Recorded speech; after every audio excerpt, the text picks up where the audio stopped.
श्वासाना साठवणीचा विधात्या तू इतका कठोर का? एका बाजूला ज्यांना आम्ही जन्म दिला ते आम्हाला विसरतात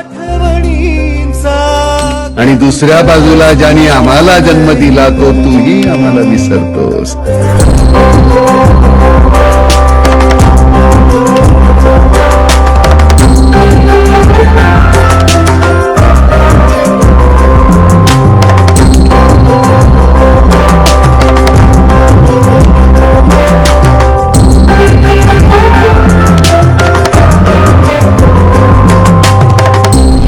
श्वासाना साठवणीचा छंद अजूनही. नमस्कार. यत्र नार्यस्तु पूज्यते रमन्ते तत्र देवताः. जेथे नारी शक्तीचा सन्मान होतो तेथे साक्षात देवसुद्धा रममाण होतात असं म्हणतात. सावंतवाडी अत्यंत शांत, संवेदन आणि सुसंस्कृत शहर म्हणून गणलं जातं. आरोग्याची समस्या इथे बिकट आहे. या अनुषंगाने आज आपण चर्चा करणार आहोत. खरं तर सामाजिक बांधिलकी प्रतिष्ठान सिंधुदुर्ग नावाची एक संस्था या संपूर्ण जिल्ह्यामध्ये कार्यरत आहे आणि त्या संस्थेच्या माध्यमातून जिथे जिथे काही संकट असतील, काही वाईट प्रसंग असतील, त्या ठिकाणी सामाजिक बांधिलकीची मंडळी ही धावून जाते. म्हणजे आम्ही असं म्हणतो की जिथे कमी तिथे सामाजिक बांधिलकीची हमी. अर्थातच असू द्या संकटांचा फेरा, तिथे असते आमची समीरा. आज आपण चर्चा करणार आहोत सामाजिक बांधिलकीच्या दोन रणरागिणींशी. माझ्या एका बाजूला आहेत समीरा खलील मॅडम आणि दुसऱ्या बाजूला आहेत रुपाली मुद्राडे मॅडम. रुपाली आणि समीरा या दोन्ही भगिनी या अत्यंत विलक्षण असं सामाजिक काम करत आहेत. फळाची अपेक्षा न ठेवता, कोणतीही अपेक्षा न ठेवता स्वतःचा संसार सांभाळत असताना, व्यवसाय सांभाळत असताना गोरगरिबांना आणि वंचितांना मदत करण्यासाठी सामाजिक बांधिलकी ट्रस्टच्या माध्यमातून दोन्हीही रणरागिणी काम करत आहेत. मी समीराला विचारतो, समीरा, खरं तर सामाजिक बांधिलकीच्या माध्यमातून अनेक गोरगरिबांना तुम्ही मदत करत आहात. आज सावंतवाडी किंवा सिंधुदुर्ग जिल्ह्यामध्ये जिथे काही प्रसंग घडला, अनुचित प्रकार घडला किंवा काही प्रसंग ओढावला, त्या ठिकाणी तुम्ही धावून जातात. कसं हे जमतं? सर, आपल्या मनामध्ये जर काही करण्याची इच्छा असेल आणि इच्छाशक्ती जर तुमची चांगली असेल तर नक्कीच तुम्ही त्या ठिकाणी पोचू शकता किंवा जाऊ शकता. दुसऱ्यासाठी काही करण्याचं जर तुमच्या अंगात जिद्द असेल किंवा तुमच्या मनात ती इच्छा, पूर्ण वर बसलेला परमेश्वर बरोबर पूर्ण करतो. त्याला तुम्हाला वेळही मिळतो आणि तेवढं तुम्हाला पाठबळही मिळतं, सगळंच मिळतं असं म्हणायला हरकत नाही. एक छोटासा व्यवसाय आहे कटलरीचा आणि तो सांभाळत असताना, छोटंसं दुकान सांभाळत असताना तुम्ही वेळ कसा काढतात? सर, तसं म्हणायला गेलं तर वेळ नसतोच मुळात. कारण कसं असतं की माझ्याकडे बरेच लोक पण येतात काही आपल्या शासकीय योजनांचा लाभ घेण्यासाठी किंवा आणि काहीतरी, कधी कधी अर्ज भरण्याचं असतं, कधी आणि काहीतरी असतं, मग फॉर्म भरायचे असतात कोणाचे. मग हे सगळं करत असताना आणि पुन्हा घरची जबाबदारी, हे सगळं करत असताना मला माझ्या घरच्या लोकांची पण तेवढीच साथ मिळते. म्हणजे आता जर मागच्या वेळेस आमचा एक इथे नवोदय विद्यालयाचा जो घटना घडली विषबाधेचा, त्यावेळेस खरं तर आम्हाला तेवढा वेळही नव्हता. म्हणजे रवीने आम्हाला तिथे लोकांनी हे केलं, फोन आला बाहेरून की असं असं झालं आहे आणि तुम्ही तिथपर्यंत पोचा. संध्याकाळची वेळ होती, 6 वाजताची. मग त्यावेळेस माझी मुलगी म्हणाली, नाही मम्मी तुम्हाला फोन आले, नक्की काहीतरी असेल.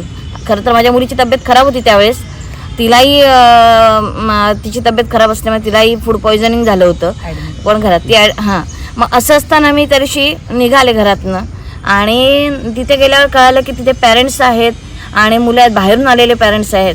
मग त्यांच्या जेवणाची व्यवस्थेचा प्रॉब्लेम होता, मुलांच्या जेवणाचा प्रॉब्लेम होता. कारण त्यांना पथ्यावर म्हणजे पथ्याच्या अनुसार त्यांना जेवण द्यायचं होतं मुलांना.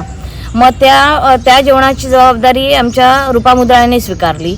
तिने मुलांना पेज वगैरे बनवून आणून त्यांना पुरेसं मुलांना जे काय लागेल ते आणून दिलं. आणि मग राहिला प्रश्न तो पालकांना आणि इतर लोकांना म्हणजे जेवणाचं कसं काय करायचं. मग त्यावेळेस मला सर म्हणाले, आमचे अध्यक्ष उपाध्यक्ष दोन्ही म्हणाले की काय करायचं, तुम्ही करू शकता का त्यांच्यासाठी. तर मी म्हटलं लगेच, कारण माझ्या व्यतिरिक्त मला माझ्या आजूबाजूची माझा जो एरिया आहे, वाडा आहे, त्याच्यात माझे नाते अर्धे तर नातलगच आहेत तसं बघायला गेलं तर. त्यामुळे मी जेव्हा पण असं काहीतरी असेल तेव्हा मला सांगतात ते स्वतःहून की तुला जर काय असं असेल कोणाचं काय करायचं तर आम्हाला सांग, आम्ही येऊ तुला मदतीला. हां, त्यामुळे त्यावेळेस मी लगेच म्हटलं हो. मग मी माझ्या जी मामी सासू वगैरे त्यांना सगळ्यांना फोन केला आणि म्हटलं असंच आहे, त्यामुळे तुम्ही थोडा वेळ काढा आणि आपल्याला त्यांना जेवण द्यायचं आहे. असं म्हटल्यावर लगेच आमची जी काय माझी नातलग मंडळी ती तिथे हजर झाली आणि शेजारी पाजारी, आणि त्यांनी मला मग लगेच आम्ही एक 60-70 लोकांचं जेवण तिथे अरेंज केलं आणि त्यांना त्यांच्यापर्यंत पोचू शकलो. म्हणजे मला माझ्या व्यतिरिक्त माझ्या आजूबाजूची मंडळी सुद्धा माझ्या या कामात सहकार्य करतात की तू काहीतरी चांगलं करतेस, तू पुढे हो, आम्ही तुझ्याबरोबर आहोत. नक्कीच आपण काही चांगल्या उद्देशाने चांगलं कार्य करत असतो तर समाजातील आपले समाज बांधव किंवा समाजातील इतर बांधवसुद्धा आपली साथ देतात. मी रुपाली यांच्याकडे जातोय. रूपा मुद्राडे, खरं तर रूपा मुद्राडेचं कितीही कौतुक केलं ते कमी आहे, कारण आपण एकदा आपल्याच या चॅनलच्या माध्यमातून एका वेगळ्या विषयावर आपण प्रकाश टाकला होता, तो म्हणजे ख्रिश्चन भगिनी ज्या घरामध्ये आई आणि बाबा दोघीही म्हणजे मातृपितृ छत्र हरपलं आहे, अशा भगिनींचा अनेक वर्ष ते सांभाळ करतायत आणि खऱ्या अर्थाने त्या गतिमंद असतानासुद्धा त्यांची देखभाल करणं इतकं सोपं नाही. सामाजिक क्षेत्रामध्ये आरोग्याच्या सुखसुविधांबाबत कुठेही काही अडचण असेल तर हक्काचं नाव म्हणजे रुपाली मुद्राडे. रूपा, तुझं तर किती अभिनंदन केलं किंवा कौतुक केलं ते कमीच आहे, कारण स्वतःचा संसाराचा गाळा चालवत असताना तुम्ही हे सगळं करत आहेत. मला त्या ख्रिश्चन बांधवांविषयी विचारायचं आहे, त्या भगिनींविषयी विचारायचं आहे की त्यांचे आईवडील जेव्हा वारले त्यानंतर ते स्वतः काही करू शकत नाही, अशा परिस्थितीत तुम्ही त्यांना कसा आधार दिला? नमस्कार. जेव्हा त्याचे आई वडील वारले, वडील तर पहिलेच वारलेले, पण आई आताच वारली, 3-4 महिने झाले, पण ते सांभाळ करणं त्यांना म्हणजे खूप कठीण. दुसऱ्यांना म्हणजे असं नॉर्मल लोकांना सांभाळायला खूप बरं, पण त्या लोकांना सांभाळायला खूप कठीण.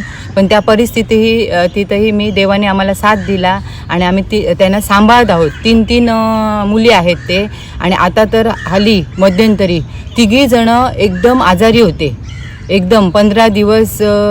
समीराला माहीत आहे सगळं रक्त बिक्त पुण्याला पाठवलेलं, आणि एकाला तर पूर्ण ती डॉक्टरनी सांगितलं की सिरियस कंडिशन आहे एकाची, पण त्यातूनही मी सर्व हे करून डॉक्टरकडे जाऊन ते रक्त काढून पण पुण्याला पाठवून तिच्या पूर्ण बॉडी शुगर वाढलेली, ते सर्व करून आता आम्ही तिचं ट्रीटमेंट करत आहोत. डॉक्टर मी म्हणाले डॉक्टरांना की मला तुम्ही दवाखान्यात मी राहू शकते तिच्याबरोबर 2-3 महिने, 2-3 दिवस, पण जास्त नाही. पण डॉक्टर म्हणाले तुम्ही नको, त्यांच्या घरातलं कोणतरी पाहिजे, कारण सिरियस आहे मॅटर. तर मी म्हटलं त्यांच्या घरात कोण नाही आहे, तर मी म्हटलं तुम्ही काय करू, ते गोळ्या कशा घ्यायच्या काय घ्यायच्या ते तुम्ही मला सांगा, मी त्यांना तशी सर्व्हिस देते. मग डॉक्टरनी मला जाधव डॉक्टरनी खूप सपोर्ट केला. त्यांनी मला गोळ्या कशा घ्यायच्या काय करायच्या, आणि मी सकाळी संध्याकाळी दुपारी फोन करून, रात्री पण 11 वाजता फोन करून गोळ्या घेतल्या का, खाल्लं का, हे करून आज ती कालपासून ना ती उभी राहायला लागली, आणि काल ती आपल्या पायावर आमच्या घरी आली महिन्याने. एकदम सिरियस कंडिशनमध्ये होती, पण त्यातून पण देवाने साथ दिली आणि ती आता बरी आहे, म्हणून बरं वाटतं त्या कुटुंबासाठी. खरं तर ती स्टोरी जेव्हा आम्ही दाखवली तेव्हा अनेकांचे फोन आले, मदतीचा ओघ आला. अशा अनेक प्रसंग आहेत. रुपाली, अशा अनेक प्रसंगांना तुम्ही तोंड दिलेलं आहे. अजून काही असे वेगळे प्रसंग आहेत का की ते तुम्हाला आठवतात की त्या कुटुंबाकडे किंवा त्या व्यक्तीकडे पाहिल्यानंतर असं वाटतं की याला खूप मदत हवी आहे पण समाज मदत करत नाही, अशा वेळेस तुम्ही मदत केलेली आहे? खूप वाटतं, कारण कसं माहिती आहे, त्यांना काही कळत नाही, काही म्हणजे काही कळत नाही. त्याने पैशांचा व्यवहार नाही, किंवा बाजारात गेले तर काय घ्यायचं काय नाही यांना काही कळत नाही. त्यामुळे की समाजाला पण त्यांना साथ देण्याची गरज आहे, किंवा आर्थिक दृष्टी, किंवा धान्य, किंवा आरोग्यदृष्टी, खूप काय काय असतं जीवनासाठी, ते त्यांना खरंच मिळण्याची गरज आहे. आणि समाजाने त्याच्यासाठी पुढे येऊन काहीतरी त्यांच्यासाठी करावं हे मला खूप वाटतं. कारण मला त्यांना बघून मला ना दुःख होतं, कधी कधी डोळ्यात पाणी येतं, एवढी त्यांची कंडिशन बॅड आहे. आणखी खूप जणांची असते, पण त्यांना मी समोरून बघितलेलं आहे की त्यांची काय कंडिशन आहे ती. नक्कीच आम्ही आमच्या स्क्रीनच्या खाली त्यांचा अकाउंट डिटेल्स नंबर किंवा GPay नंबर टाकतो आहोत.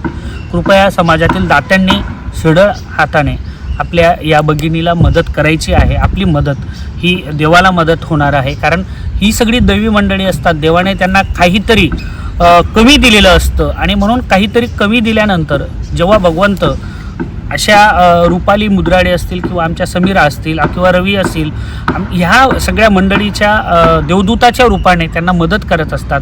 मी पुन्हा समीराकडे जातो. समीरा, असा एखादा प्रसंग सांगा की त्या ठिकाणी मदतीची आवश्यकता होती पण तिथे कोणीच पोचलं नाही, आपण पोचलो. आत्ताच्या हल्लीचीच घटना जी हे झालं, ॲक्सिडेंट झाला माझगाव इथे, त्यावेळेस आमच्या रवीला फोन आला की असं माझगावला ST आणि ट्रकचा ॲक्सिडेंट झालेला आहे आणि सामाजिक बांधिलकीची गरज आहे. त्यावेळेस रवीने पण आम्हाला लोकेशन चुकीचं सांगितलं गेलं की हा जो झाला होता ॲक्सिडेंट इंसुरी माझगाव ह्या भागात, आणि आम्ही पोचलो, म्हणजे आमची जी टीम आहे ती पोचली मळगाव घाटीमध्ये. त्यामुळे तिथपासून तिथपर्यंत पोचण्यावर थोडा वेळ झाला. पण असं असताना सुद्धा आमच्यातील एक चिरतरुण म्हणायला हरकत नाही, आमच्यातील एक असे सदस्य आहेत ज्यांचं वय 80च्या आसपास आहे आणि त्या सदस्यांनी त्यावेळेस ST बाहेर काढण्याचं, आणि त्या माणसाला त्या बॅड कंडिशनमध्ये होता तो एकदम, की त्याचे दोन्ही पाय अडकलेले होते ट्रकमध्ये आणि स्टेअरिंग त्याच्या पोटाला लागलं होतं. अशा परिस्थिती असताना त्याला काढण्यासाठी आमच्या त्या चिरतरुण सदस्याने खूप मोलाचं काम केलं आणि खूप चांगल्या प्रकारे आम्ही तिथे साथ दिली. काय म्हणजे जिथे खरं आवश्यकता होती लोकांनी पण दिली, लोकही तिथे पोचले, ते तर आहेच. पण आम्हाला तेवढा अभिमान वाटतो की आम्ही तिथपर्यंत पोचून ते काम यशस्वी केलं.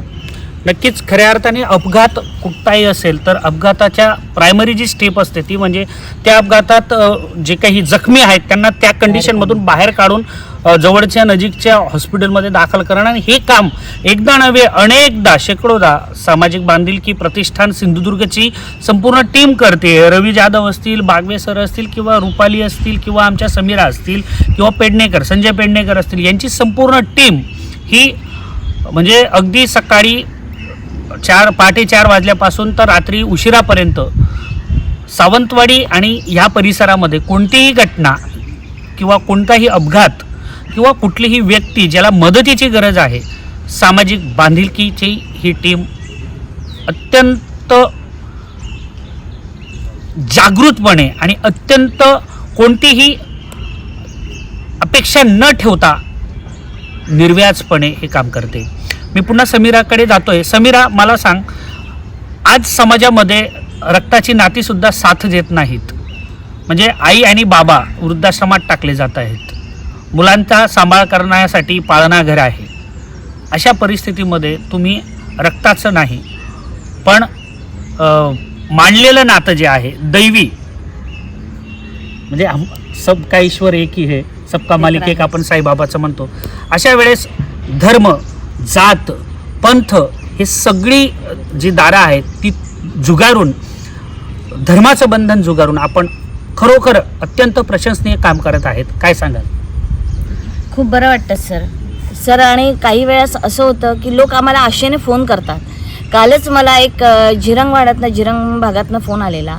ती महिला म्हणाली, मी निराधार आहे आणि मला वैद्यकीय सेवांची आवश्यकता आहे आणि तुम्ही मला, त्यांना कोणीतरी माझा नंबर दिला आणि सांगितलं की ही महिला तुला मदत करू शकते, यांची संघटना मदत करू शकते. मग अशा वेळेस म्हणजे खूप हे वाटतं की लोक आमच्यापर्यंत पोचतात, त्यांना आशा आहे, आम्ही काहीतरी करतो आणि आमच्याकडनं काहीतरी त्यांना मदत होईल असं त्यांना वाटतं. आणि त्या अनुषंगात ते आम्हाला इथे येऊन भेटतात, बोलतात की आम्हाला सांगतात आमचे असे प्रॉब्लेम्स आहेत, तुम्ही भेटा. मग आम्ही त्यावेळेस बघत नाही की आमच्याकडे म्हणजे त्यांचा धर्म कुठला आहे, जात कुठली आहे ह्याचं आम्हाला काहीही नसतं. तो कुठल्याही जातीवर, कारण सगळ्यांचा मालिक तो आहे, वरती बसलेला आहे आणि तो सगळ्यांनाच चालवतोय. ही खालची जी आमची जी काही सिस्टम आहे तो चालवणारा तो एकच बसलेला आहे, एवढं आम्हाला माहिती आहे आणि त्याच्यावर विश्वास ठेवून आम्ही काम करतोय. नक्कीच आज सगळीकडे परिस्थिती अत्यंत वाईट आहे. सध्या विधानसभेची रणधुमाळी सुरू आहे. जातीपातीचं राजकारण ओके. आज सगळीकडे राजकीय वातावरण तापलेलं आहे. जाती धर्मावर आणि वंशभेदांवर राजकारण सुरू आहे. असं असताना सामाजिक बांधिलकीच्या ह्या सगळ्या समाजातील भगिनी आणि बांधव एकत्र गुण्यागोविंदाने एकत्र येऊन समाजाची एक बांधिलकी जोपासून काम करतायत. समीरा, अनेकदा असं होतं की आपलं काम कुठेतरी समाजातील लोकांना डोळ्यांमध्ये कुठेतरी त्यांच्या मनामध्ये खुपतं. काही वेळा प्रशासनाच्या सुद्धा की ते त्यांचं काम असतं पण ते तुम्ही करतात, अशा वेळेस त्यांचा इगो दुखावला जातो. अशा वेळेस काय सांगाल? अशीच एक घटना मी तुम्हाला सांगू इच्छिते. आम्ही वारंवार म्हणजे असं काही जर असेल तर आम्ही शासनाला त्याचं हे देतो, प्रशासनाला आम्ही जागरूक करण्याचं काम करतो. निवेदन देतो आमच्या म्हणजे त्याच्या आता जे मागच्या पावसाळ्याच्या वेळेस म्हणजे गणपतीच्या दरम्यान एक 2 मुलांचा जीव गेला झाड पडून. आपल्या राजवाड्याकडे एक पोल आणि झाड त्या पोलवर पडल्यानंतर त्या विजेच्या तारा त्या मुलांवर पडल्या आणि ती 2 मुलं गणपतीची जीव ते गेले. पण त्यांचं म्हणजे ज्याचं गेलं त्याला कळतं, ज्याचं जात नाही त्याला काहीच कळत नाही. म्हणजे ह्यासाठी आम्ही ते आम्हाला माहिती होतं की हे झाड पडणार किंवा तो पोल गंजलेला आहे किंवा तर त्यासंबंधी आम्ही प्रशासनाला निवेदन दिलं होतं. आणि हे निवेदन दिल्यानंतर म्हणजे त्यांनी त्याच्यावर काहीच दखल घेतली नाही. आणि हा प्रकार झाल्यानंतर आणखीन म्हणजे ते 2 तर जीव गेले, त्याच्यानंतर आणखी अशी काही आमच्या शहरातली झाडं आणि गंजलेले पोल ह्याच्या संबंधी आम्ही ॲप्लिकेशन आमच्या नगरपालिकेकडे, वनविभागाकडे, बांधकाम सगळ्यांनाच आम्ही ॲप्लिकेशन ते दिलेलं. आणि असं असताना जेव्हा आम्ही नगरपालिकेकडे गेलो की आणि सीओ साहेबांना भेटलो त्यावेळेस आमच्या एका सदस्यांना त्यांनी सांगितलं की तुम्ही आगाऊपणा करू नका. आता कोणाचे जीव वाचवणं हे आगाऊपणा आहे की आम्ही त्यांना त्यांच्या निदर्शनास आणून देतो हा आगाऊपणा आहे, हे काही मला कळलं नाही. पण एवढं समजलं की त्यांना आम्ही केलेल्या कार्याची त्यांनी आमची दखल तर घेणं दूर, पण आम्हाला तिथे कुठेतरी त्यांना ते टोचलं गेलं का बोचक प्रतिक्रिया त्यांनी आमच्यावर दिली हे मात्र दिसून आलं. म्हणजे प्रशासनाला त्यांची चूक त्यांच्या लक्षात आणून देणं हे पण कधी कधी आम्हाला अंगलट येतं. नक्कीच असा अनेक प्रसंग असतात ज्यावेळेस प्रशासन जिथे पोहोचत नाही, शासन जिथे पोहोचत नाही तिथे अशी लोक पोहोचतात. सामाजिक बांधिलकीच्या रूपाला मी विचारतो, रूपा प्रशासनाला किंवा इथल्या समाज व्यवस्थेला सामाजिक बांधिलकी प्रतिष्ठानच्या एक जागृत रणरागिणी म्हणून तुम्ही काय आवाहन करणार? खरं सांगायचं तर हॉस्पिटलची दशा वेगळीच आहे. परत आणि खूप असे आहेत की आम्हाला राजकारण याच्याविषयी काही हे नाही आहे, पण आम्ही कसं माहिती आहे समाज म्हणजे जेव्हा तुम्ही बाकीच्या बाबतीत जातात ना, मला मतं द्या, मला हे करा, हक्काने सांगतात ना, तेवढंच समाजासाठी पण काम केलं पाहिजे. नाहीतर त्याचा काही उपयोग नाही. फक्त मतदान असलं काय मग ते साफसफाई करा आणि कुठेतरी पडलं ते हे करा ते करा. मग एरवे दिवस तुम्ही कुठे असता, काय करता तुम्ही समाजासाठी? आता गेल्या वेळी आम्ही आंबोलीला एक स्त्री की तिची इतकी प्रसूती वेदना होत होती तिला आणि दवाखान्यात नेल्या. 4 दिवस तिकडे लाईट बंद. 4 दिवस लाईट बंद असताना पण आम्हाला तिकडनं कॉल आला रवी जाधवला की असं असं तिकडे प्रॉब्लेम आहे. तर त्याच्या आदल्या दिवशी म्हणजे त्या दिवशी त्यांनी मेणबत्तीवर ती डिलिव्हरी केली. म्हणजे तुम्ही प्रशासन तुम्ही म्हणता तर कुठे आहात तुमचं प्रशासन? मग आम्ही त्या दुसऱ्या दिवशी ती बॅटरीची इन्व्हर्टरची सोय करून त्यांना तिकडे दिलंय. मग इतके दिवस तुम्ही बोलता ना की आम्ही हे करतो आम्ही ते करतो, फक्त तुम्ही राजकारण करता, तुम्ही जगासाठी काही करत नाही.